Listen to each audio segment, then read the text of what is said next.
দুর্ভাগ্যক্রমে মুসলিম উম্মাহ হিসেবে আমরা নেতিবাচক চিন্তায় আসক্ত হয়ে পড়েছি।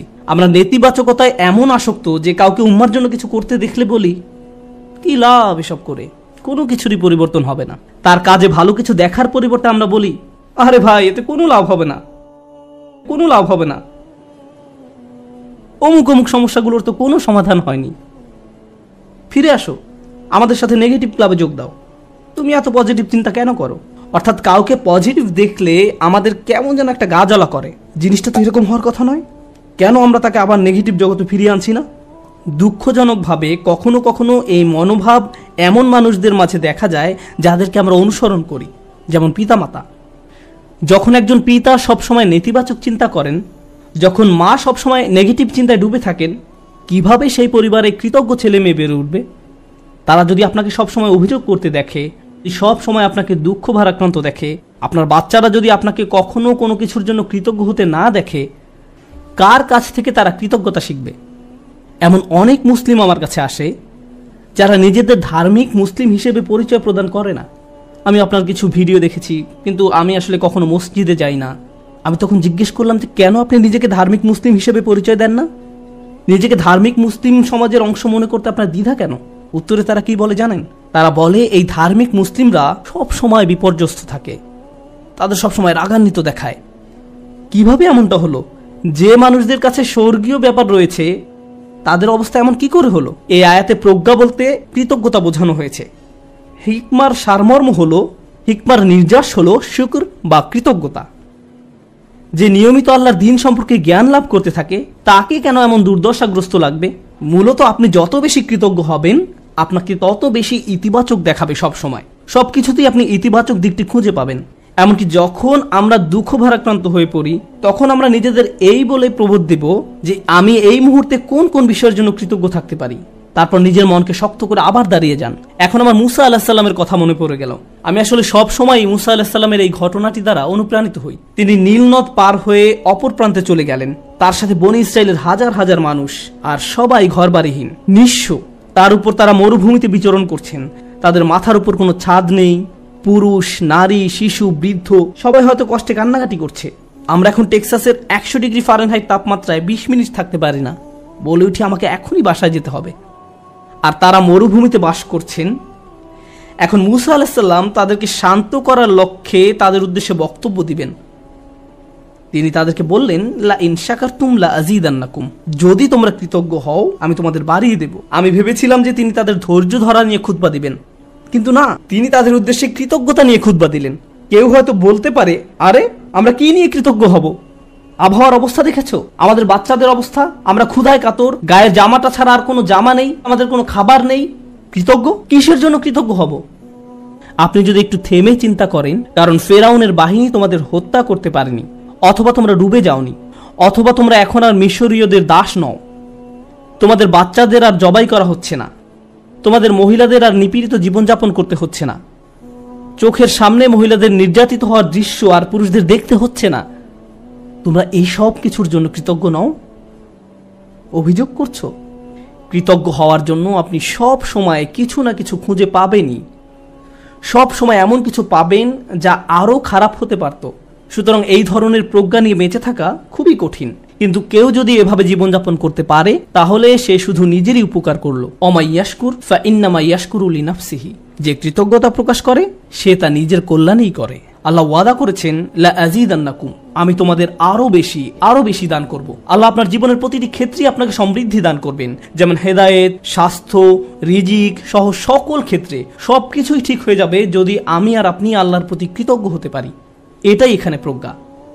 তারপর তিনি বলেন, ওমান কাফারা ফা ইন্নাল্লাহা গানিয়্যুন হামিদ, আর যে কৃতজ্ঞ হয় আল্লাহ অভাব মুক্ত। আল্লাহ হলেন গানি এবং হামিদ, তিনি ধনী এবং প্রশংসিত। অর্থাৎ আপনার প্রশংসা তার দরকার নেই, মানুষের প্রশংসার দরকার হয়, কিন্তু আল্লাহর প্রশংসার দরকার নেই। কিছু মানুষ বলে, কেন আমি তার প্রতি কৃতজ্ঞ হব? তোমাদের প্রভুর কেন এত প্রশংসা দরকার হয়? সাধারণ নাস্তিকরাই প্রশ্ন করে, কেন তোমাদের রব সবসময় প্রশংসা করতে বলে? আল্লাহ বলেন, তিনি হলেন গানি, তার কোনো কিছুর প্রয়োজন নেই, তার প্রশংসার দরকার পড়ে না। এটা তোমাদের জন্য, এই প্রশংসা করার মাধ্যমে তোমরাই উপকৃত হবে। তিনি হলেন হামিদ, তোমরা প্রশংসা করো বা না করো তিনিই প্রশংসার মালিক। শুধু শুকর বা কৃতজ্ঞতা নয়, বরং হামদ বা প্রশংসাও তার অধিকারভুক্ত। তিনি আপনার প্রশংসার জন্য অপেক্ষা করেন না। তারপর এই মানুষটি হযরত লোকমান, যিনি কৃতজ্ঞতা এবং শুকরিয়ার জিন্দেগি যাপন করতেন, আর এই দুইটি গুণ তার জীবনের সব কিছুতেই দীপ্তি ছড়িয়েছিল। তিনি কোনো কিছু সম্পাদন করতে গেলে এই গুণগুলো তার মনোভঙ্গি ঠিক করে দিত। আপনি কি কাজ করেন সেটা যেমন গুরুত্বপূর্ণ, তার চেয়েও বড় গুরুত্বপূর্ণ ব্যাপার হলো এই কাজের প্রতি আপনার মনোভঙ্গি কেমন। শুধু কি করেন তাই নয়, বরং কিভাবে করেন সেটাও গুরুত্বপূর্ণ। আপনারা উভয়ে বিসমিল্লাহ বলে খাওয়া শুরু করেছেন, সব কিছু দেখতে একই রকম, কিন্তু একজনের কৃতজ্ঞতার মনোভঙ্গি ছিল আর অন্যজনের সেটা ছিল না। একজন এই দুনিয়া এবং পরকাল উভয় জগতেই লাভবান হবে, অন্যজন হবে না। অন্যজন এই সমস্ত উপকারের দরজা বন্ধ করে রেখেছে, কারণ যে দৃষ্টিভঙ্গিতে সে খেয়েছিল সেটা কৃতজ্ঞতার দৃষ্টিভঙ্গি ছিল না। শুকর শুধু কাজের নাম নয়, এটা মনোভঙ্গিরও নাম। এখন তিনি তার ছেলেকে কি বললেন? ওয়াইজ ক্বালা লুকমানু লিইবনিহি ওয়া হুয়া ইয়াইযুহু। লুকমান যখন উপদেশ দেওয়ার সময় তার ছেলের দিকে ফিরে বললেন, হে আমার ছেলে, আমার প্রিয় সন্তান, লা তুশরিক বিল্লাহ, আল্লাহর সাথে শিরক করো না, আল্লাহর কোনো অংশীদার সাব্যস্ত করো না। কিন্তু আলোচনার সূত্রপাত তো শিরক দিয়ে হয়নি, মূর্তি পূজা নিয়ে তো এই কথাবার্তা শুরু হয়নি। আলোচনা তো ছিল কৃতজ্ঞ হওয়া নিয়ে। আমরা শাব্দিক দৃষ্টিকোণ থেকে একটি বিষয় এখানে শিখছি, শিরক এবং শুকর এর একটি শাব্দিক মিল আছে। কিন্তু আরেকটি বিষয় আমাদের এখানে জানতে হবে, আল্লাহ আমাদের এখানে শেখাচ্ছেন তার সাথে আমাদের সম্পর্কের মূল কেন্দ্রবিন্দু হলো আসলে কৃতজ্ঞতা। আমাদের আল্লাহর প্রতি যত ধরনের অনুভূতি রয়েছে, আমরা তার দাস, আমরা তাকে ভয় করি, আমরা তার কর্তৃত্ব মেনে নিয়েছি, আমরা জানি যে তিনি আমাদের সৃষ্টিকর্তা, এই সব কিছুই সত্য। কিন্তু এই সব কিছুর মাঝে আল্লাহর সাথে সত্যিকারের সম্পর্ক তৈরি করতে হলে আমাদের অন্তরে যা থাকতে হবে তা হলো কৃতজ্ঞতা বোধ। যদি অন্তরে এর উপস্থিতি না থাকে, তাহলে অন্তর এমন এক ধরনের শিরকের বসবাস হবে যার সাথে আমরা যুদ্ধ করে পারবো না। কারণ এটা দেখতে মূর্তির মতো নয়, এটাকে দেখতে মিথ্যে কোনো খোদার মতো মনে হয় না। এটা এমন এক ধরনের মূর্তি যার বসবাস অন্তরে। তো তিনি তার সন্তানকে বলেন, আল্লাহর সাথে শিরক করো না, আল্লাহর প্রতি অকৃতজ্ঞ হয়েও না বলার পরিবর্তে তিনি এই কথা বললেন, কারণ তিনি যেহেতু মনে করেন কৃতজ্ঞ হওয়াই আসলে প্রজ্ঞা, আল্লাহর পাশাপাশি কোনো কিছুকে স্থাপন করো না। আমরা এটা কিভাবে বুঝব? লুকমান তার ছেলেকে আসলে কি শিক্ষা দিচ্ছেন? প্রসঙ্গত এটা শুধু সন্তানের সাথে পিতার কথোপকথন নয়, বরং এটা এমন যে কারো জন্য হতে পারে যার অধীনে কেউ বাস করে। আপনার জীবনে যদি এমন কেউ থাকে যে আপনার কাছ থেকে প্রজ্ঞার তালাশ করে, বিশেষত আমি বাবাদের উদ্দেশ্যে বলছি, এমনকি এর বাইরেও, আপনি হয়তো বড় ভাই, আপনি এমন পজিশনে আছেন যেখানে অন্যরা আপনার অনুসরণ করে, সেক্ষেত্রে আপনার উচিত এই শিক্ষাটি তাদের নিকট পৌঁছে দেয়া। আমি নিজেকে এই প্রশ্নটি করি। আপনাদের কাউকে কাউকে আল্লাহ অনেক কিছু দিয়েছেন, যেমন আপনাদের হয়তো ভালো চাকরি আছে, ভালো ব্যবসা আছে, টাকার সমস্যা নেই, গাড়িও আছে, আপনার সব কিছুই আছে। ফলে আপনার বাচ্চাদের জীবন আপনার নিজের জীবনের চাইতেও অনেক বেশি সহজতর। কিন্তু আপনি যখন ছোট ছিলেন, আপনার জীবন এতটা সহজ ছিল না। আমার এখনো মনে আছে, ঈদের সময় আমরা বার্গার কিনতাম। আমরা একটা বার্গার কিনে পুরো পরিবার সবাই ভাগ করে খেতাম। এটাই ছিল আমাদের ঈদ। আমি আমার বোনের টুকরার দিকে তাকিয়ে থাকতাম, কারণ মাঝখানে টুকরাটা ছিল সবচেয়ে বড়। অনেক বাচ্চারা প্রথম টুকরাটা চায়, কিন্তু প্রথম টুকরাটিতে তো শুধুই রুটি। এখানে আসল কথা হলো আমাদের বাচ্চারা এসব জানে না। তারা এভাবে বলে, আমি আমারটাতে চিজ চাই, আমারটাতে মেয়োনিজ চাই, কেউ বলে আমারটাতে চিজ না, পেঁয়াজ চাই।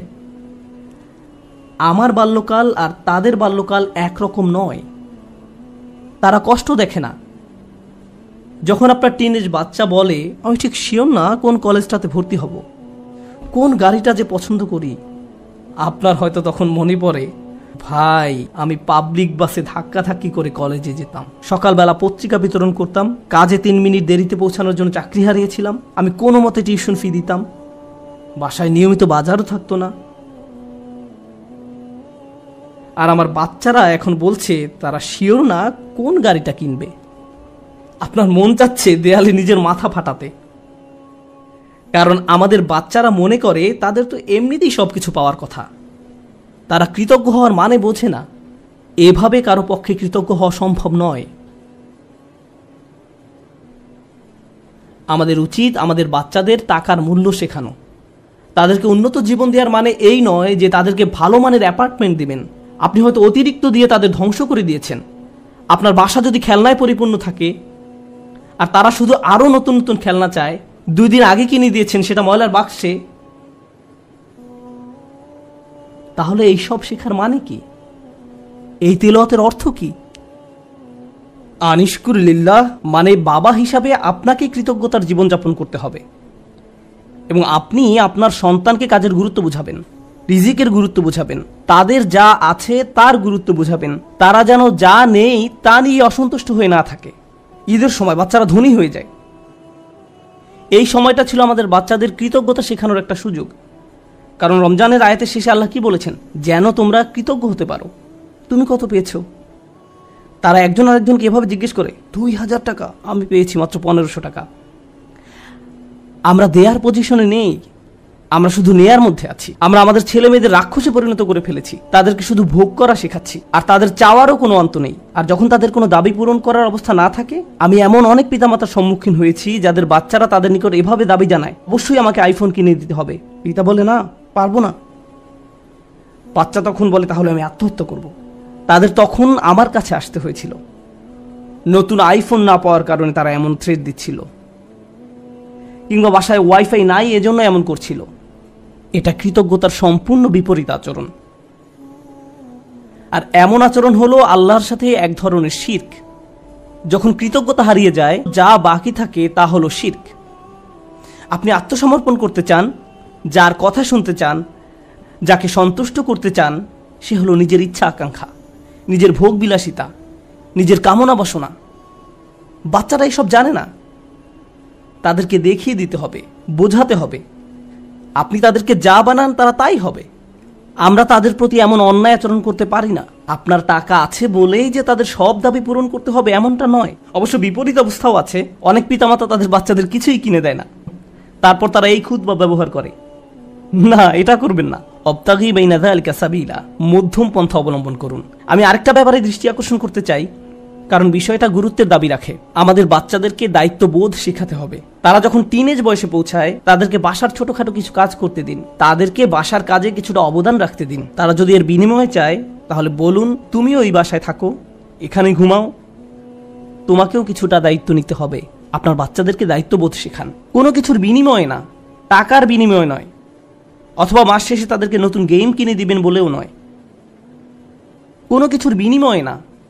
যদি আমরা সব সময় এমনটা করি, যদি তাদেরকে শুধু ভোগ করতে শিখাই আর তারা শুধু আপনার নিকট বিনিময় চাইতে থাকে, এটা করলে আমাকে কি দিবা, ওটা করলে আমাকে কি দিবা, যদি আপনার বাচ্চাদের আল্লাহর প্রতি কৃতজ্ঞ হতে না শেখান, তাহলে কিভাবে তারা আপনার প্রতি কৃতজ্ঞ হবে? এই দুইটা বিষয় কি সম্পর্কযুক্ত নয়? আল্লাহ বলছেন, আনিশকুরলি ওয়া ওয়ালিদাই, আমার প্রতি ও তোমার পিতামাতার প্রতি কৃতজ্ঞ হও। এই দুইটা ব্যাপার সম্পর্কযুক্ত। আমরা যদি আমাদের সন্তানদের তাদের যা আছে তার জন্য আল্লাহর প্রতি কৃতজ্ঞ হতে না শেখাই, তাহলে আমি আপনাদের গ্যারান্টি দিয়ে বলছি, তারা স্বাধীন হয়ে যাবে। যখনই তারা স্বনির্ভর হয়ে যাবে, তারা আলাদা হয়ে যাবে। আপনার কলের কোনো জবাব দেবে না, মেসেজের কোনো উত্তর নেই, তারা আপনাকে উপেক্ষা করে, অগ্রাহ্য করে, যখন তখন বাসা থেকে বের হয়ে যায়। আপনি তখন ভাবেন, কি হলো এই বাচ্চার? আমি তার জন্য সব কিছু করলাম, আমি সারা জীবন তোমাকে দিয়ে গেলাম, এখন তুমি আমাকে কিছুই দিচ্ছ না। হ্যাঁ, কারণ এখন আর আমার আপনাকে প্রয়োজন নেই। আপনার কি প্রয়োজন? আর আমি স্বাধীন, ওই লেনদেন তো শেষ হয়ে গেছে, ধন্যবাদ, বাই। এখন আমরা তাজ্জব হয়ে বসে আছি, কিন্তু সম্ভবত আমরাই তাদেরকে নষ্ট করে ফেলেছি। মানে অতি ভালোবাসা দেখিয়ে আমরা তাদের ধ্বংস করে ফেলেছি। ইন্নামা আমওয়ালুকুম ওয়া আওলাদুকুম ফিতনা, আল্লাহ একটি কারণে এই কথা বলেছেন। তোমাদের সম্পদ এবং সন্তান সন্ততি তোমাদের জন্য একটি বড় পরীক্ষা। বিশেষত ছেলে মেয়েদের পেছনে যদি নিয়ন্ত্রিত উপায়ে টাকা পয়সা খরচ করা না হয়, তাহলে তারা বিশাল এক পরীক্ষার বিষয়ে পরিণত হবে। মাঝে মাঝে বাচ্চাদের কোনো কিছু কিনে দেওয়া উত্তম, মাঝে মাঝে তারা যা চায় তা না দেওয়া উত্তম, মাঝে মাঝে তাদের থেকে দূরে সরিয়ে রাখা উত্তম। এটা গুরুত্বপূর্ণ। এটা শুধু পুঁথিগত বিদ্যা নয়, শুধু আলহামদুলিল্লাহ বলা শেখালেই হবে না, এই শিক্ষার উপরে জীবনযাপন করতে হবে। এজন্যই আলোচনাটি শুরু হয়েছে এই বলে, ওয়ালাকাদ আতাইনা লুকমান আল হিকমা, আমি লোকমানকে প্রজ্ঞা শিক্ষা দিয়েছি, বাস্তব জ্ঞান, বাস্তব শিক্ষা। কিভাবে কৃতজ্ঞ থেকে জীবন কাটাতে হবে সেই শিক্ষা। আমাদের বাচ্চারা কতবার তাদের জামা কাপড় ভাঁজ করে, ধৌত করে, আমরা তাদের কিভাবে কৃতজ্ঞতার শিক্ষা দেব যখন তাদের সবকিছু আমরাই করে দেই? মনে হয় যেন ঘরের মধ্যে ছোট ছোট ফেরাউন দৌড়াদৌড়ি করছে আর বলছে আমি সবচেয়ে বড় রব, আনা রাব্বুকুমুল আ'লা। আজ আমি বার্গার খাবো না, পিৎজা খাবো, আমাকে এটা দাও ওইটা দাও। আমরা তাদের এমন বানিয়ে ফেলেছি। এটা তাদের দোষ নয়। আমাদের সন্তানরা যখন নষ্ট হয়ে যায় এই জন্য নয় যে তারা শয়তান, এর কারণ হলো আমরা তাদের সঠিক শিক্ষাটা দিচ্ছি না। প্রজ্ঞা থাকার মানে হলো আপনি আপনার সন্তানদেরকে সঠিক নিয়মে বড় করেন, আপনি তাদের আকাঙ্ক্ষাগুলো নিয়ন্ত্রণের চেষ্টা করেন। বাচ্চাদের এই নিয়ন্ত্রণটি নেই। আমাদেরকে ভালোবাসার সাথে তাদের ভিতরে এই অনুভূতি তৈরি করে দিতে হবে। আয়াতটি শুরু হয়েছে ইয়া বুনাইয়া দিয়ে, আমার প্রিয় ছেলে, অর্থাৎ বাবা অত্যন্ত আদর মাখা কণ্ঠে তার বাচ্চার সাথে কথা বলছেন। আপনি এর উল্টাভাবে শুরু করতে পারেন না। এই বাসার সবাই শোনো, আমি মাত্র জুমা থেকে আসলাম, বাসার সবকিছু এখন অন্য নিয়মে চলবে। এভাবে না। ভালোবাসার সাথে সুন্দরভাবে করুন, তাদের সাথে কথা বলুন, তাদেরকে বুঝান যে তাদের আচরণ পরিবর্তন করতে হবে। আমাদের মাঝে না দেখলে তারা এটা শিখবে না। যদি আমি খাবার ফেলে দিই, ক্ষুধা লাগলে রেস্টুরেন্টে গিয়ে অপ্রয়োজনীয় অর্ডার করি, এরপর অল্প একটু খেয়ে বলি আমি আর পারবো না, আর সন্তানকে বলি খাবার শেষ করো, খাবার শেষ করো, তারা শিখবে না, তারা শিখবে না, তারা ফেলে দিবে। আপনার জীবনটা যদি অকৃতজ্ঞতায় পূর্ণ থাকে তাহলে এটা অনেক বড় একটা সমস্যা। এজন্যই অবিশ্বাস এবং অকৃতজ্ঞতা প্রকাশে একই শব্দ ব্যবহার করা হয়েছে। একই শব্দ ব্যবহার করা হয়েছে। কুফর বিল্লাহ মানে হলো আল্লাহকে অবিশ্বাস করা, আর কুফরান বিন নিয়ামাহ মানে নিয়ামতকে অস্বীকার করা, অকৃতজ্ঞ হওয়া। একই শব্দ। আল্লাহর নিকট কাফের আসলে দুইটা জিনিস। ভাবতে পারেন এমন ব্যক্তি যে আল্লাহকে অস্বীকার করে এবং যে আল্লাহর প্রতি অকৃতজ্ঞ। এই জন্য যে ব্যক্তি আল্লাহর প্রতি কৃতজ্ঞ থাকে তার পক্ষে শিরক করা অসম্ভব। কারণ আপনি যদি আল্লাহর প্রতি সুধারণা পোষণ করেন আপনি শিরক করতে পারবেন না। আমাদেরকে তার প্রতি অকৃতজ্ঞ হওয়ার শিরক থেকে রক্ষা করুন। আল্লাহ আযজা ওয়া জাল্লা আমাদেরকে কৃতজ্ঞ থেকে জীবন পার করার সামর্থ্য দান করুন এবং আমাদেরকে সেসব মানুষদের অন্তর্ভুক্ত করুন যারা তাদের সন্তানদেরকে কৃতজ্ঞ হওয়ার শিক্ষা দান করে। বারাকাল্লাহু লি ওয়া লাকুম। আসসালামু আলাইকুম ওয়া রাহমাতুল্লাহ। এক বোন আসলেই চমৎকার একটা প্রশ্ন করেছেন, তাই আমি ভাবলাম যে সেই প্রশ্নের উত্তর দিয়েই এই পর্বটি শুরু করা যাক। আর কোরআনের সাথে সম্পর্ক তৈরির ক্ষেত্রে এই বিষয়টি উপলব্ধি করতে পেরে সকলেই আশা করি উপকৃত হতে পারব। প্রশ্নটি ছিল, এখানে আমরা এত সব বিচক্ষণতা এবং দার্শনিক অনুপ্রেরণামূলক শিক্ষা অর্জন করছি, এই সব কিছুর বাস্তবিক উপকারিতা কি? কিন্তু বাস্তবিক অর্থে কি সাথে নিয়ে আমরা ফিরে যাব? প্রশ্নকারী হয়তো অনুপ্রেরণা অর্জনের বিষয়টি বুঝাননি, বরং তিনি হয়তো বুঝেছেন যে কি ধরনের বাস্তব কর্মপরিকল্পনা নিয়ে আমি বাড়ি ফিরে যাব। আমি মনে করি যে অনেকের মধ্যেই এই উদ্বেগটি রয়েছে। আমি এটাও মনে করি যে এই মতটি নির্দিষ্ট কিছু স্লোগানের সাথে সম্পর্কিত, যা সমস্যাজনক হয়ে উঠেছে, যা মুসলিম সমাজে বেশ সার্বজনীন রূপ ধারণ করেছে। আর এই স্লোগানটি হলো, আমাদেরকে কোরআনের প্রত্যেকটি আয়াত শিখতে হবে এবং এটাকে বাস্তবে পরিণত করতে হবে। স্লোগানটি হলো, প্রতিটা জিনিস যা আপনি কোরআন থেকে শিখবেন এটাকে আপনার বাস্তবে প্রয়োগ করতে হবে। কোরআনের সকল আয়াত আপনাকে কাজে পরিণত করার কথা বলে না। আলিফ লাম মিম আপনার কাছে কোনো কিছু আশা করে না। ফাতাওয়াল্লা বিরুকনিহি ওয়া ক্বালা সাহিরুন আও মাজনুন, ফিরআউন মুখ ফিরিয়ে নিল এবং বলল মূসা হচ্ছে জাদুকর এবং উম্মাদ। আয়াতটা কি আপনাকে কিছু করতে বলছে? বুঝতে পারছেন? আল্লাহ গাছ সৃষ্টি করেছেন যা খোসা দিয়ে আবৃত চমৎকার ফল প্রদান করে, তাহলে তো এখন আমাদের কর্তব্য ফল খাওয়া। তাহলে কোরআন আপনাকে কিসের দিকে আহ্বান করছে? কোরআনের নির্দিষ্ট কিছু লক্ষ্য রয়েছে। কোরআনের লক্ষ্যগুলো স্বয়ং কোরআন দ্বারাই নির্ধারিত। লাআল্লাকুম তাত্তাকুন, লাআল্লাকুম তাকিলুন, লাআল্লাকুম তাতাফাক্কারুন, লাআল্লাকুম তাতাযাক্কারুন।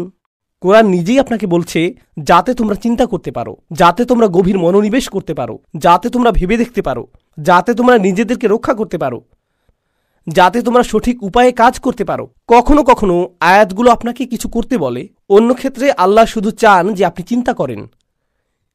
তিনি শুধু বলেছেন যে আমি চাই তোমরা চিন্তা করো। অন্য ক্ষেত্রে তিনি বলেছেন যে আমি চাই তোমরা গভীরভাবে চিন্তা করো। তিনি কোরআনে অভিযোগ করেছেন, আফালা ইয়াতাদাব্বারুনাল কুরআন, কেন তারা কোরআন নিয়ে গভীর মনোনিবেশ করে না? আমা আলা কুলুবিহিম আকফালুহা, নাকি তাদের হৃদয়গুলোতে তালা ঝুলানো রয়েছে? আপনারা জানেন, আমরা যখন কোনো কিছুকে কাজে পরিণত করার কথা চিন্তা করি, এর দ্বারা আমরা এমন কিছু ইঙ্গিত করি যা আমাদের করণীয়, কিন্তু আমাদের কাজগুলো হলো আমাদের মনোভাব, আবেগ, অনুভূতি এবং উপলব্ধির ফলাফল।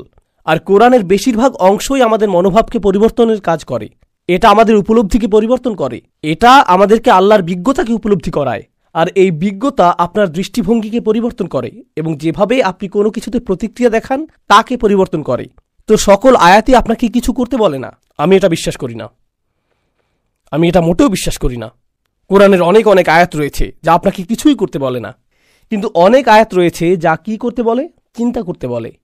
অনেক আয়াত রয়েছে বিবেচনা করার, অনেক আয়াত রয়েছে স্মরণ করার। এই সবগুলোই হলো কোরআনের যৌক্তিক প্রয়োগ। এগুলোও কোরআনকে বাস্তবে পরিণত করার অন্তর্ভুক্ত। এই অনুশীলনের উদ্দেশ্য হলো, এর দ্বারা আমি দুইটি জিনিস করতে চাই। আমি জোর দিতে চাই আল্লাহ শুরুতে যা বলেছেন, ওয়াল কুরআনিল হাকিম, বিজ্ঞতায় পরিপূর্ণ কুরআন। আমি এই সূরাটির কিছু চমৎকার বিজ্ঞতাকে উপস্থাপন করতে চাই। এটাই আমার প্রথম লক্ষ্য। আমি এটাও উপস্থাপন করতে চাই যে কিভাবে সূরাটি চমৎকারভাবে বিন্যস্ত, কারণ হাকিম শব্দের অর্থ এটাও যে এটি চমৎকারভাবে বিন্যস্ত। আমি এটাও উপস্থাপন করতে চাই যে কিভাবে কোরআন এর বিধানগুলোর ব্যাপারে সংকোচ প্রকাশ করে না, ঠিক যেমনভাবে সেই রাসূলগণ বলেছেন। এটা মানুষকে আহ্বান করে যেমনটা করা উচিত, কারণ প্রকৃতপক্ষে হাকিমও একই অর্থবোধক। তাই শুরুর সেই আয়াতটি আসলে এই গোটা অধ্যয়নটিকে নির্দিষ্ট একটি গন্তব্যের দিকে টেনে নিয়ে গিয়েছে। তো আমি আশা করি এগুলোই আপনি এই আলোচনা থেকে পাবেন। এটা যদি যথেষ্ট বাস্তবধর্মী না হয়, তাহলে আমি জানি না যে এর চেয়ে উত্তম কি বলতে পারবো। ওয়াজআলনা মিন বাইনি আইদিহিম সাদ্দান, আয়াতটি হলো ওয়াইদা কিলা লাহুম, যখন তাদেরকে এটা বলা হয়। প্রসঙ্গক্রমে এটা চতুর্থ অনুচ্ছেদ, এটা 3টি আয়াত সম্বলিত ছোট একটা অনুচ্ছেদ। শুধু এটুকুই। ইনশাআল্লাহ আমরা চতুর্থ এবং পঞ্চম অনুচ্ছেদ নিয়ে এই পর্বে আলোচনা করব। আর এই অনুচ্ছেদে রয়েছে শুধু 3টি আয়াত। জানেন আমরা কি নিয়ে শিখব? সেই সকল মানুষ যারা চিন্তা করতে অস্বীকৃতি জানায়, তারা চিন্তা করতে অস্বীকৃতি জানায়। জানেন এই অনুচ্ছেদটি কেন গুরুত্বপূর্ণ? কারণ এখন আমরা রয়েছি চতুর্থ অনুচ্ছেদে। তো এর আগে কতটি অনুচ্ছেদ এসেছে? 3টি। প্রথম অনুচ্ছেদের বিষয়বস্তু ছিল ওহী, দ্বিতীয় অনুচ্ছেদের বিষয়বস্তু ছিল ইতিহাস, আর তৃতীয় অনুচ্ছেদের বিষয়বস্তু ছিল আমাদের চারপাশের জগৎ, তাই না? এই সবগুলোই হলো পন্থা যার মাধ্যমে আপনি চিন্তা করতে পারেন। আর এখন আমরা এমন একটা অনুচ্ছেদে চলে এসেছি যেখানে মানুষ চিন্তা করতে অস্বীকৃতি জানিয়েছে। এটাই তাদের প্রতি সমালোচনা, তাদের সম্পর্কে এটা আল্লাহর বক্তব্য। ওয়াইদা কিলা লাহুম, যখন তাদেরকে এটা বলা হয়, ইত্তাকু মা বাইনা আইদিকুম ওয়া মা খালফাকুম, কেন তোমরা তোমাদের সামনে যা রয়েছে এবং তোমাদের পেছনে যা রয়েছে তা থেকে নিজেদেরকে রক্ষা করার জন্য সতর্কতা অবলম্বন করছো না? লাআল্লাকুম তুরহামুন, যাতে তোমাদের উপর দয়া প্রদর্শন করা হয়। আপনার সামনে যা রয়েছে আর পেছনে যা রয়েছে তা থেকে শিক্ষা অর্জনের বিষয়টি কি এই প্রথম শুনছেন? না, আল্লাহ ইতিমধ্যেই বলেছেন যে একটি দেয়াল রয়েছে সামনে এবং একটি পেছনে। এর তাৎপর্য কি? এর দ্বারা আল্লাহ বলেছেন যে কেন তোমরা চারপাশের জগৎ সম্পর্কে মনোযোগ দিচ্ছ না। আর এটা যদি যথেষ্ট মনে না হয়, তাহলে ইতিহাস থেকে পাওয়া শিক্ষা সম্পর্কে কেন মনোযোগ দিচ্ছ না? এটা অনেকটা এভাবে বলা যে যখন তাদেরকে বলা হয় যে দ্বিতীয় অনুচ্ছেদ এবং চতুর্থ অনুচ্ছেদে মনোযোগ দাও যাতে তোমাদের উপর ক্ষমা প্রদর্শন করা হয়। এখন আপনি যখন কাউকে এভাবে বলেন, যখন তাদেরকে বলা হয় এরকম, পরের অংশে আপনি কি আশা করেন? তখন তাদেরকে এরকম বলা হবে, তারা এর জবাব দিবে, তাই না? এমনটি আপনি প্রত্যাশা করেন। কিন্তু জানেন অবিশ্বাস্য বিষয়টি কি? এখানে জবাবের অংশটি নেই, এখানে কিছুই নেই। এটা এরকম যে যখন তাদেরকে বলা হয় মনোযোগ দাও, সতর্কতা গ্রহণ করো, তোমাদের সামনে যা রয়েছে এবং পেছনে যা রয়েছে তার ভিত্তিতে, যাতে তোমাদের উপর দয়া প্রদর্শন করা হয়। এরপর dot dot dot dot dot, কোনো জবাবের উল্লেখ নেই। আপনারা জানেন এর অর্থ কি? তাদের বলার কিছু নেই, তাদের জবাব দেবার কিছু নেই। আর এই বিষয়টা ধারণ করার এটাই সবচেয়ে সুচারু পন্থা যে কত সামান্য তারা চিন্তা করে, তাদের কোনো জবাবই নেই। আর তাই এটা যখন জবাবহীন রয়ে গেল, আল্লাহ সামনে এগিয়ে গিয়ে বললেন, ওমা তাতিহিম মিন আয়াতিম মিন আয়াতি রব্বিহিম, তাদের প্রভুর সকল আয়াতগুলোর মধ্য থেকে একটি আয়াত। প্রসঙ্গক্রমে আয়াত বলতে কি বোঝায়? একটি নিদর্শন, একটি অলৌকিক বিষয়। তাদের রবের যে কোনো আয়াতের মধ্য থেকে একটি আয়াতও নেই, ইল্লা কানু আনহা মুরিদিন, যা তারা জেনে শুনে উপেক্ষা করে না। প্রসঙ্গক্রমে সৃষ্টি জগৎ হলো আল্লাহর আয়াত, ইতিহাস হলো আল্লাহর আয়াত, কিন্তু এছাড়াও কোনটি আল্লাহর আয়াত? ওহী। তো এখানে প্রথম আয়াত সম্পর্কে তাদেরকে ইতিমধ্যেই বলা হয়েছে যে তোমাদের বিবেচনা করা উচিত চারপাশের জগৎ। আর এখন তাদেরকে বলা হচ্ছে যে তোমাদের অন্য আয়াতগুলো নিয়েও চিন্তা করা উচিত। কিন্তু কিছু আসে যায় না, যেই ওহী তাদের কাছে আসুক এর পরেও তারা উপেক্ষা করেই যাবে। তো তো সত্যের 3টি দরজার সবগুলোই অবরুদ্ধ, এগুলো তাদের কোনো কাজেই আসবে না। এখন সামনে এগিয়ে গিয়ে আপনি যদি এই শব্দগুলো নিয়ে চিন্তা করেন, ওয়াইদা কিলা লাহুম আনফিকু, যখন তাদেরকে বলা হয় ব্যয় করো, এটা ব্যতিক্রম। এটাই প্রথমবার যখন আসলে কিছু করতে বলা হলো, কিছু বিশ্বাস করা নয়, ধারণাগতভাবে কিছু স্বীকার করা নয়, বরং প্রকৃতপক্ষে কিছু করা। সূরাটিতে এটাই একমাত্র করণীয় আদেশ। ইত্তাবিউল মুরসালিন, রাসূলদের অনুসরণ করো, এই অংশটি ছাড়া। কিন্তু সেখানেও তাদের অনুসরণ এবং বিশ্বাস করার কথা বলা হয়েছে। মনোযোগ দিয়ে শুনুন, যখন তাদেরকে বলা হয় ব্যয় করো তা থেকে যা আল্লাহ তোমাদের সকলকে প্রদান করেছেন, আনফিকু মিম্মা রাযাকাকুমুল্লাহ, ব্যয় করো তা থেকে যা আল্লাহ তোমাদের সকলকে প্রদান করেছেন। আয়াতটি কি বলেছে যে কাকে এবং কিসে দান করতে হবে? না, শুধু বলা হচ্ছে ব্যয় করো। কারণ এটা পরিষ্কার হওয়ার কথা এমন ব্যক্তির জন্য যে তার বুদ্ধিমত্তাকে ব্যবহার করেছে, এটা উপলব্ধি করার জন্য যে ব্যয় করো এমন মানুষের জন্য যার এটা প্রয়োজন। এমন জায়গায় ব্যয় করো যেখানে ব্যয় করা যথাযোগ্য। ব্যয় করার ভালো অনেক উপলক্ষ রয়েছে। প্রসঙ্গক্রমে মক্কায় তখন কোনো মসজিদ নির্মাণাধীন ছিল না, তখন কোনো মসজিদে নববীর দানবক্স ছিল না তখন। তো যখন আল্লাহ প্রদত্ত অর্থ থেকে ব্যয় করার আয়াত আসলো, তখন কার জন্য ব্যয় করতে হয়েছিল? এটা একটা গুরুত্বপূর্ণ প্রশ্ন। আপনাকে এটা ব্যয় করতে হবে ইয়াতিমদের জন্য, দরিদ্রদের জন্য, অভাবীদের জন্য, আহতদের জন্য। কিন্তু এই ইয়াতিমরা, দরিদ্ররা, অভাবীরা এবং আহতরা তারা কি মুসলিম ছিল নাকি অমুসলিম? মক্কায় এরা কি ছিল? কোরআন আসলো এবং এই লোকদের তাদের নিজেদের লোকদের জন্য ব্যয় করতে বলল। নিজের সমাজের যত্ন নাও। আমরা কি এটা করি? আমরা কি এটা মনে করি যে কোরআন আমাদেরকে নিজেদের সমাজের যত্ন নিতে বলেছে? নিজের সমাজের যত্ন নাও। তো এখন ওয়াইদা কিলা লাহুম আনফিকু মিম্মা রাযাকাকুমুল্লাহ ক্বালাল্লাযীনা কাফারু লিল্লাযীনা আমানু, কাফেররা তাদেরকে বলে, যারা ঈমান এনেছে, কাফেররা ঈমানদারদেরকে জবাব দিচ্ছে। এর আগে কি তারা জবাব দিয়েছিল? যখন তাদেরকে বলা হলো তোমরা কেন সতর্ক হচ্ছ না, কোনো জবাব আসেনি। কিন্তু যখন বলা হলো যে কেন তোমরা ব্যয় করছো না, তারা তাৎক্ষণিক জবাব দিয়ে দিল, আনুতঈমু মাল্লাউ ইয়াশাউল্লাহু আত'আমাহ, আমরা কি এমন কাউকে আহার করাবো যাকে আল্লাহ যদি চাইতেন নিজেই আহার করাতে পারতেন? ইন আনতুম ইল্লা ফি দালালিম মুবিন, তোমরা বিভ্রান্ত ছাড়া আর কিছুই না, তোমরা নিশ্চিত বিভ্রান্ত। যখন আপনি ঈমান নিয়ে কথা বলেন, যখন আপনি সৃষ্টিকর্তায় বিশ্বাস নিয়ে কথা বলেন, যখন আপনি পরকাল নিয়ে কথা বলেন, তারা জবাব দেওয়ার প্রয়োজনও বোধ করে না। যখন আপনি তাদের অর্থ ব্যয় নিয়ে প্রশ্ন করেন, তখন তারা উত্তেজিত হয়ে ওঠে, কারণ এটা ঘরের ভিতর আঘাত হানছে। ঈমান, পরকাল নিয়ে ধারণাগুলো তাদের কাছে দার্শনিক মতবাদ বলে মনে হয়। এগুলো হোকাস পোকাস। এগুলো যেটাই হোক, তাতে কার কি আসে যায়? আপনি তাদের অর্থ নিয়ে, তাদের চালিকা শক্তি নিয়ে সমালোচনা করেন, এতে তারা উত্তেজনায় ফেটে পড়ে এবং বলে, তুমি আমাকে খরচ করতে বলছো? তো এখানে আমরা শিখছি যে ব্যবহারিক বিষয়গুলোর কারণেও ইসলামকে প্রত্যাখ্যান করা হয়ে থাকে। তারা অবধারিতভাবে ইসলামের ধারণাকে এজন্য প্রত্যাখ্যান করছে না যে এটা বিশ্বাস করা তাদের জন্য কঠিন যে ওহী অবতীর্ণ হয় অথবা একজন সৃষ্টিকর্তা রয়েছেন, বরং যেটা মেনে নেওয়া আসলেই কঠিন তা হলো আমাকে হয়তো ব্যবহারিক জীবনের কিছু পরিবর্তন আনতে হবে। যেমন আমাকে হয়তো এমন জায়গায় খরচ করতে হতে পারে যে ক্ষেত্রে আমি সাধারণত খরচ করি না। অর্থ অনেক বড় একটা সমস্যা। লাইটটা জ্বালানোর জন্য ধন্যবাদ, এটা উপকারে এসেছে। অন্ধকারে এখানটা অনেক বেশি রোমান্টিক হয়ে গিয়েছিল।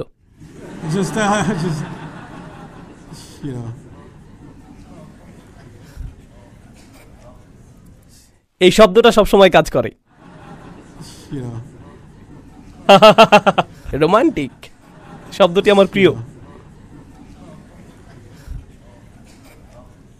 জানেন এটা দিয়ে কি বোঝাচ্ছে? যখন তারা বলে যদি আল্লাহ ইচ্ছা করতেন তিনিই তাদেরকে আহার করাতে পারতেন, কেন তাদেরকে আমরা আহার করাবো? কেউ কেউ বলেছেন যে তারা এখানে তাকদীর নিয়ে প্রশ্ন তুলেছে। এখানে যা ঘটেছে তা হলো, তোমরা এই সৃষ্টিকর্তা সম্পর্কে বলছো যিনি সকলের প্রয়োজন পূরণ করেন, যিনি সকল ফলমূল প্রদান করেছেন, সকল গাছগাছালি দান করেছেন, আর সমুদ্রের সকল জাহাজ সৃষ্টি করেছেন, তিনি এই সকল কিছু করেছেন। তাহলে তিনি নিজে কি এই দরিদ্রদেরকে আহার করাতে পারেন না? যাও তাকে গিয়ে জিজ্ঞেস করো। তোমরা সবাই বিভ্রান্তিতে পড়ে আছো। এটা অহংকারের সর্বোচ্চ সীমা। আর এই 3টি আয়াতে আল্লাহ আমাদের বলছেন আমাদের প্রতিক্রিয়া মূলত 2 ধরনের। প্রথমত, তাদের কোনো জবাব নেই। দ্বিতীয়ত, আপনি যা বলেন তারা এর সবটুকুই উপেক্ষা করে। আর যদি তারা জবাব দেয়ও তারা সবচেয়ে জঘন্য, অহংকারী, অবাধ্য ধরনের জবাবই দেয়, কোনো ধরনের যুক্তিবুদ্ধি ছাড়াই। এরই মোকাবেলা এখন আপনি করছেন, আর আপনি তাদেরকে জিজ্ঞাসা করার পরিবর্তে এখন তাদেরই কথা বলার পালা, যেটা আমাদেরকে পঞ্চম অনুচ্ছেদে নিয়ে যাচ্ছে। ওয়ায়াকুলুনা মাতা হাযাল ওয়াদু ইন কুনতুম সাদিকিন। তারা বলে, কখন এই প্রতিশ্রুতি আসবে, যে প্রতিশ্রুতির ব্যাপারে তোমরা আমাদের বলেই যাচ্ছ, কখন এটা আসবে যদি আসলেই তোমরা সত্য বলে থাকো? তারা কোন প্রতিশ্রুতির কথা বলছে? সতর্কীকরণগুলোর কথা। এখন আমি আপনাদেরকে এই কথাটি স্মরণ রাখতে বলবো, সতর্কীকরণগুলো আসে 3টি পর্যায়ে। এটা অত্যন্ত অত্যন্ত গুরুত্বপূর্ণ জিনিসগুলোর একটা। সতর্কীকরণগুলো 3 ধরনের। কোরআনের সর্বপ্রথম সতর্কীকরণ হলো একটি জাতির ধ্বংসপ্রাপ্ত হওয়া, কোনো জাতিকে ধ্বংস করা হবে। নূহের জাতিকে পানিতে ডুবানো হয়েছিল, লুতের জাতির উপর অগ্নিবৃষ্টি বর্ষিত হয়েছিল, ইত্যাদি ইত্যাদি। প্রথম ধরনের সতর্কবার্তাটি কি? একটি জাতির ধ্বংসপ্রাপ্ত হওয়া। দ্বিতীয় সতর্কতা হলো বিচার দিবস। প্রথমটি কি ছিল দেখি আপনারা এখনো জেগে আছেন কিনা। জাতির ধ্বংসপ্রাপ্ত হওয়া। দ্বিতীয়টি বিচার দিবস। তৃতীয়টি হলো জাহান্নাম। প্রথম, দ্বিতীয়, তৃতীয় আমার সাথে পুনরাবৃত্তি করুন। জাতির ধ্বংসপ্রাপ্ত হওয়া, দ্বিতীয়টি বিচার দিবস, তৃতীয়টি জাহান্নাম। আর এই সবগুলোই সম্পর্কযুক্ত। অন্য কথায়, আপনি যদি সেই জাতিগুলোর একটি হন যারা এখানে ধ্বংসপ্রাপ্ত হয়েছে, তাহলে আপনি আসলেই কঠিন সময় পার করবেন বিচার দিবসে। আর সেটাকেও অবকাশ যাপনের মতো মনে হবে কিসের তুলনায়? জাহান্নামের তুলনায়। তো এই সবগুলোই আসলে একটি প্রতিজ্ঞার অংশ। ও, লাইটগুলো আবার বন্ধ হয়ে যাচ্ছে। যাই হোক, বোধহয় আর জ্বলবে না। ও মাই গড, থামুন। ইতিমধ্যে উনি না করে দিয়েছেন।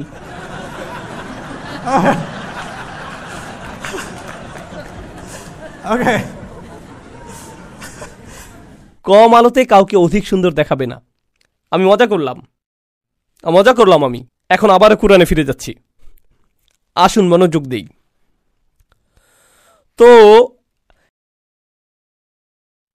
এই প্রতিশ্রুতিটি, এটা কখন ঘটবে? তোমরা কি সিরিয়াস? যাও দেখি সেটা নিয়ে আসো। সেটা ঘটাচ্ছ না কেন? প্রসঙ্গক্রমে এর আগের আয়াতে তারা বলেছিল, আল্লাহ যদি এতই ধনী হন তাহলে কেন তিনি নিজে দরিদ্র লোকদের দেখাশোনা করছেন না? কোরআনের আরেকটি সূরাতে এই কথাই বলা হয়েছে, ইন্নাল্লাহা ফাকিরুন ওয়া নাহনু আগনিয়া। আল্লাহ দেউলিয়া হয়ে গেছেন, আমরা ধনী। আল্লাহ বলেছেন, সানাকতুবু মা ক্বালু, আমরা লিখে রাখবো যা তারা বলে। এটা কোরআনের স্বাভাবিকতার ব্যতিক্রম বর্ণনাগুলোর একটি। আল্লাহ লিখে রাখবেন যা তারা বলে, লিখে রাখবেন তাদের উক্তি। সেই উক্তিটি কি? আল্লাহ হলেন গরিব আর তারা ধনী, আর তারা মূলত এইরকম কথা এখানেও বলেছে। আর এজন্যই এই সূরাতেও আপনি পাবেন, ওয়ানাকতুবু মা কদ্দামু আসারহুম, আমরা লিখে রাখব যা তারা সামনে প্রেরণ করেছে এবং যা তারা পেছনে ফেলে এসেছে। এটাই অপরাধ হিসেবে যথেষ্ট।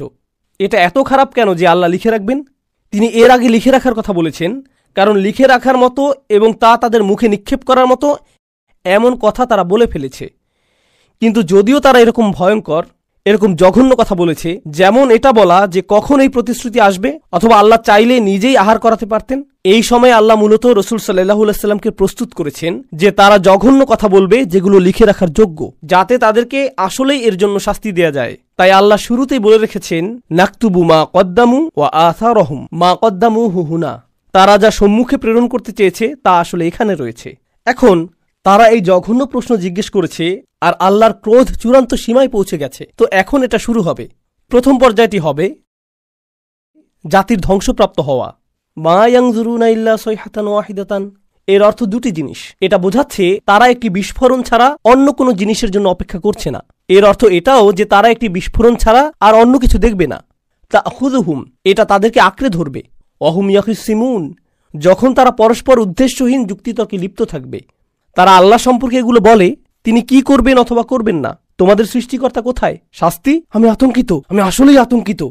তারা বিদ্রুপাত্মক কৌতুকে লিপ্ত থাকবে। ইল্লা কানু বিহি ইস্তাহজিউন, তারা এটা নিয়ে কৌতুক এবং হাসি তামাশা করবে। আর তাদের উদ্দেশ্যহীন কথোপকথনের মাঝখানে একটি বিস্ফোরণ তাদেরকে আঁকড়ে ধরবে।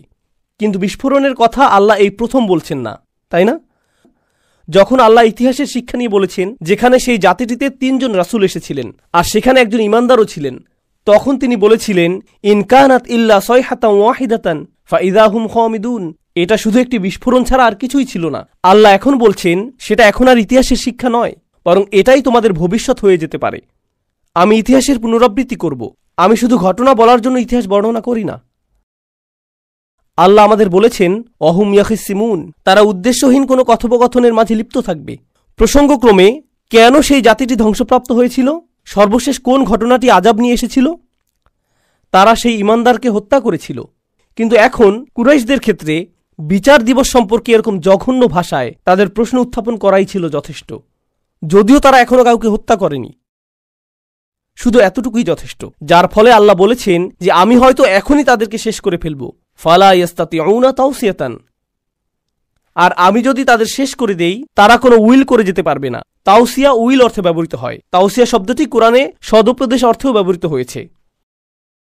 উইল করে রেখে যাওয়া এবং সদুপদেশ দেয়া উভয় অর্থেই। এখন আপনি কার জন্য উইল করে রেখে যান? আপনাদের থেকে কেউ বলুন। আপনার সন্তানের জন্য। আপনার সন্তানের জন্য, যাদের ভবিষ্যতের জন্য আপনার অনেক আশা থাকে, যার কারণে আপনি তাদেরকে জাহাজে তুলে দেন। আগে এটা নিয়ে আলোচনা করেছি। এখন আল্লাহ বলছেন আমি তোমাদের জন্য একটি বিস্ফোরণ ঘটাবো, আর তোমাদের কথোপকথনের মাঝখানে তোমরা ধ্বংসপ্রাপ্ত হবে। তোমাদের সন্তানদের কাছে ছুটে গিয়ে সদুপদেশ প্রদানের সুযোগও পাবে না। তোমরা কোনো উইল রেখে যেতেও সক্ষম হবে না, আর তারা গিয়ে একথা বলতেও সক্ষম হবে না যে ও আমার সন্তান, নিজেকে রক্ষা করো, আমি অবাধ্যতা করেছি আর আল্লাহ আমাকে শাস্তি দিয়েছেন, সতর্ক হও। ওয়ালা ইলা আহলিহিম ইয়ারজিউন, তারা তাদের পরিবারের কাছে ফিরে যাবে না। হামালনা যুররিয়াতাহুম, তাদের সন্তানদের উপর আশা পোষণ করার এই ধারণাটি এখন জোরালো হলো। অনুফিখা ফিস-সূর, তো সেটা ছিল জাতির ধ্বংসপ্রাপ্ত হওয়া একটা বিস্ফোরণ। এতে তারা ধ্বংসপ্রাপ্ত হবে।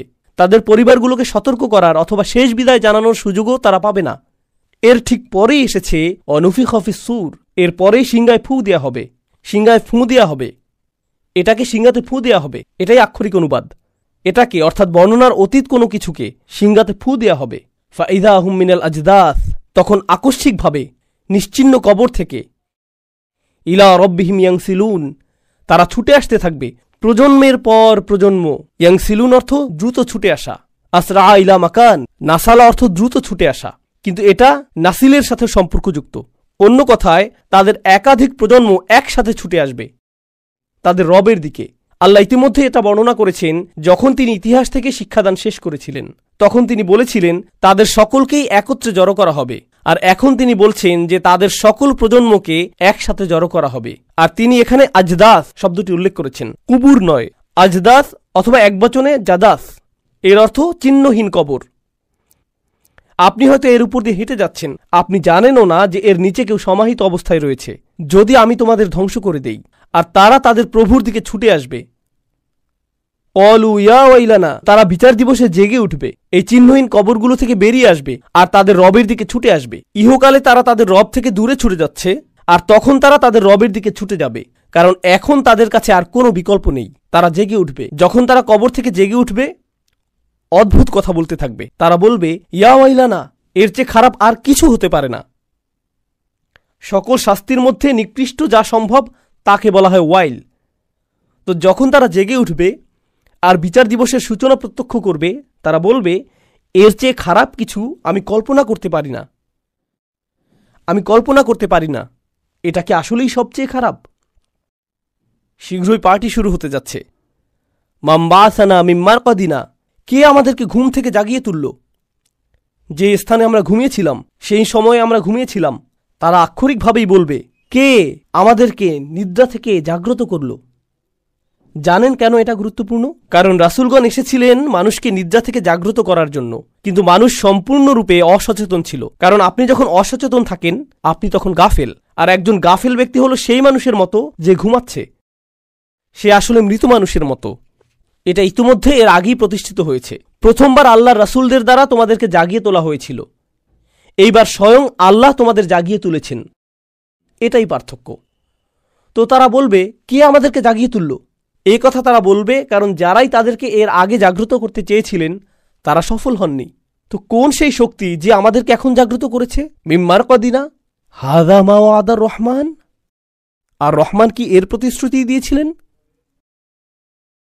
হাযা মা ওয়াদার রহমান, রহমান এর প্রতিশ্রুতি দিয়েছিলেন। তারা আর রহমান শব্দটি ব্যবহার করবে কারণ রাসূলগণ তাদেরকে আহ্বান করতেন আর রহমানের দিকে, কারণ তারা আর রহমানকে নিয়ে উপহাস করত।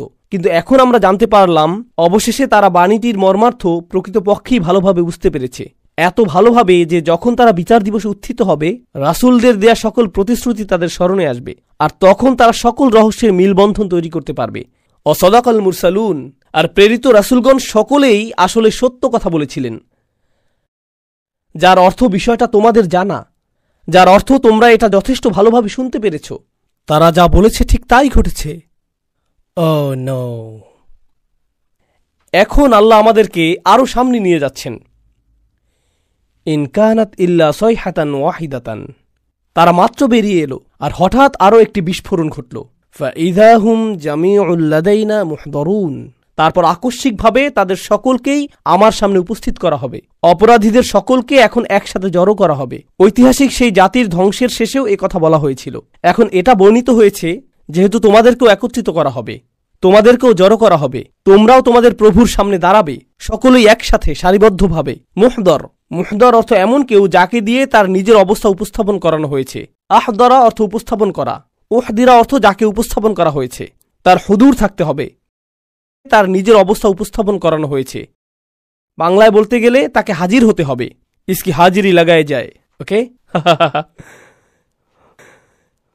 তো এখন আপনি আল্লাহর সামনে উপস্থিত, আর আল্লাহ সকল মানুষের উদ্দেশ্যে কথা বলবেন।